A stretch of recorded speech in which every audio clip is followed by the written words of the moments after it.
गुरु से विमुख होने के दो कारण होते हैं, एक तो गुरुद्रोही बन जा, और एक वैसे अपना कोई किसी कारण से गुरु के प्रति दोष ना रखकर उन्हें छोड़ जा मार्ग ने, तो उसमें अंतर होता है। गुरुद्रोही जो होते हैं, गुरु में दोष निकाल कर, उस 64 लाख के 64 लाखों ने गुरु जी में दोष नहीं माना था, लेकिन लोक लाज से जाना बंद कर दिया। कुछ एक थे जो उसमें मुखिया से, जो कुछ टाइप के लोग होते हैं जो स्वयं निकम्मे गणे होते हैं, तो वो परमात्मा के विमुख दोष रखा करते थे, तो उनको गुरुद्रोही कहा जाता है। और जो वैसे किसी कारण से विमुख हो जाते हैं तो उनको परमात्मा क्षमा कर देते हैं। इनको मालूम है कि इन प्राणियों के ऊपर कई प्रकार के प्रेशर हैं, लेकिन अब पिछली पीढ़ी तक लाने के लिए उनको चार्ज कर दिया था, उनकी भक्ति करवा दी, उनसे दान धर्म करवा दिए थे, तो उस कारण से फिर मनुष्य जन्म मिलते हुए आप जी को अब तक आ रहे हो।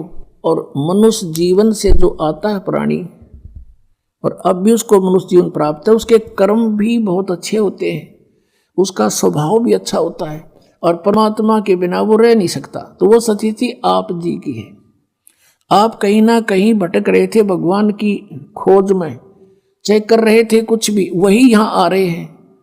या बिल्कुल कोई नहीं कर रहा था, वो कोई एक आधा वैसे संस्कार वश ना उसका, तो वो वैसे एक आधा पुण्यकर्मी प्राणी होता है। वो एक आध कहता है जी मैं तो उसे पूजा किसी की नहीं करा करता, और नास्तिक भी नहीं था, तो वो अलग बात है, और वो भी सुखी था। और जो तुम साधनाएं करते थे, ऐसा लगता था जैसे हम ये पूजाएं करते हैं शायद ही इसी सुख है, और दुख आने लगे जब वो पूजाएं कोई सहयोग मिला नहीं। तो इस प्रकार हमने इस ज्ञान को भी समझना है और भगवान को भी जानना है। तो अब परमात्मा ने आपको ये ज्ञान साथ दिया है, और इस ज्ञान के आधार से, और पहले हमने जो फॉल पॉइंट हमारे हुए जिससे हम फेल हुए, वो भी याद दुआ रखे थे दास ने। तो ये क्रोथा कांड जो हुआ, इसका कारण यही था कि इस दास ने नकलियां की पोल खोल दी सबकी, और इन लोगों ने अफवाहें फैलवा दी, मंत्रियों की और मुख्यमंत्रियों की, सरकार का सहयोग भी ले लिया, उनको मिसगाइड कर दिया कि वो क्रोधाश्रम में ऐसा होता। समाचार पत्रों में भी ऐसी बूंदी बदनामी कर दी, लेकिन मेरा एक भी बच्चा हमसे दूर नहीं हुआ, क्योंकि वो दास को बहुत गहराई से समझ चुका था। तो इसलिए आज वो जो पहले फेल हुए थे तो आज पास हो गए। किस कारण से पास हुए?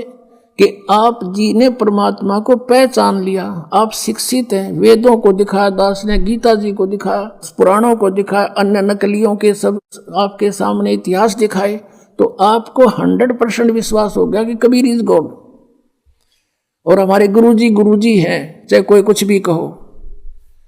तो इस प्रकार से वो जो पहले हम फाउल हुए थे, ईब ना हुए, तो अब हम पार हो जाएंगे।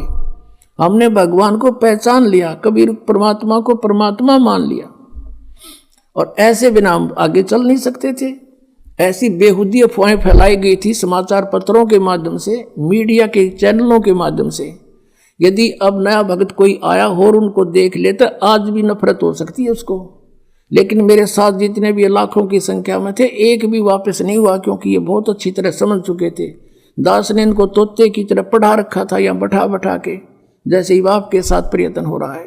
अब जो प्रसंग चल रहा है, जो जन मेरी शरण है ताका हूं मैं दासी, गेल गेल लाग्या फिरूं जब तक धरती आकाशी, जो बच्चा गौ की नजर में यूं साई को संत, भक्तों के पीछे फिरे यू भक्त वत्सल भगवंत।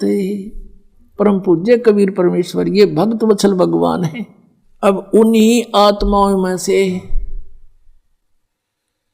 एक आत्मा मुसलमान घर में जन्म हुआ, उसका राबिया नाम था, उसका राबी। अब परमात्मा किसे दयालु हैं, जैसे आपको बहुत बार वेदों के प्रकरण दिखाए हैं। ऋग्वेद मंडल नंबर 9 सूक्त नंबर 86 के मंत्र 26-27 में, ऋग्वेद मंडल नंबर 9 सूक्त 82 के मंत्र 1, 2, 3 में, ऋग्वेद मंडल नंबर 9 सूक्त 96 के मंत्र 16 से 20 में, ऋग्वेद मंडल नंबर 9 सूक्त 1 मंत्र 8 और 9 में, ऋग्वेद मंडल नंबर 9 सूक्त 20 मंत्र 1 में और भी अनेकों स्थानों पर समय आने पर मालिक की दया होगी इन वेदों का एक अच्छी तरह से जो अनुवाद किया जाएगा। तो वेदों में भी लीला लिखी है, भगवान ऐसी लीला करता है। वो परम अक्षर ब्रह्म पूर्ण परमात्मा है, वो ऊपर रहता सतलोक में सचखंड में, और वहां से गति करके आता सशरीर, और वो 3 प्रकार से शरीर धारक है, 3 प्रकार के शरीरों से सभी का धारण पोषण करता, सबकी संभाल करता है। एक रूप तो परमात्मा का सतलोक के अंदर स्थिर है, जिसमें करोड़ सूर्य करोड़ चंद्रमा मिला दे एक रोमकूप की इतनी रोशनी है, मनुष्य दृश्य है। और दूसरी टाइप का जो शरीर मालिक धारण करते हैं, नवजात शिशु का रूप धारण करके प्रकट होते हैं किसी तालाब के ऊपर जल पर, इसलिए उसको नारायण बोलते हैं। हाँ, वो निर्धारित कार्य होता है परमात्मा का, किसी संस्कारी हंस वहाँ से कोई उठा ले जाते हैं और वो फिर उस परमात्मा की परवरिश की लीला एक कुंवारी गायों से होती है। वो कुंवारी गायों का दूध पीते हैं और नहीं पीते हैं, और वो परमात्मा वहाँ से चलकर आते हैं। वो कबीर देव है, कबीर साहब है वो, और अच्छी आत्मा को मिलते हैं, उनको ज्ञान देते हैं। तो इसी आधार से परमात्मा स्वयं भी कहते हैं, गोता मारूं स्वर्ग में जा बैठूं पाताले, कहे कबीर ढूंढता फिरूं अपने हीरे मोती लाले।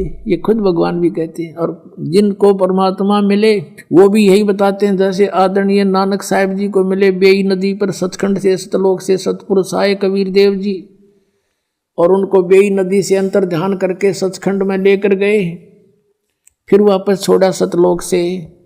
उन्होंने आते ही नौकरी त्याग दी, एक नवाब के यहाँ नौकरी करते थे, और फिर परमात्मा की खोज में बनारस पहुँचे। और जहाँ देखा था ऊपर भी सतलोक में परमात्मा एक जिंदा महात्मा के रूप में आकर नानक साहिब जी को ऊपर लेकर गए थे।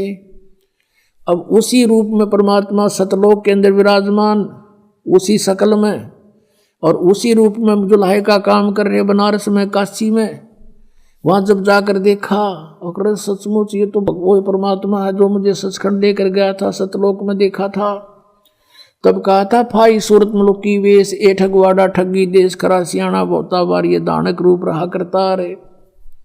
अब फिर नानक जी की कोई ना सुने, वहाँ जुला इकट्ठे हो गए, नो कहीं पंजाब तो आके यो बौड़ी बौड़ी बात करे इस नीरू के पुत्र ने भगवान बतावे। अब कहने का भाव ये है कि जो लीला वेदों में लिखी है कि वो परमात्मा सतलोक से चलकर आता है और यहाँ पृथ्वी पर प्रकट होता है, अच्छी आत्माओं को जा जाकर मिलता है।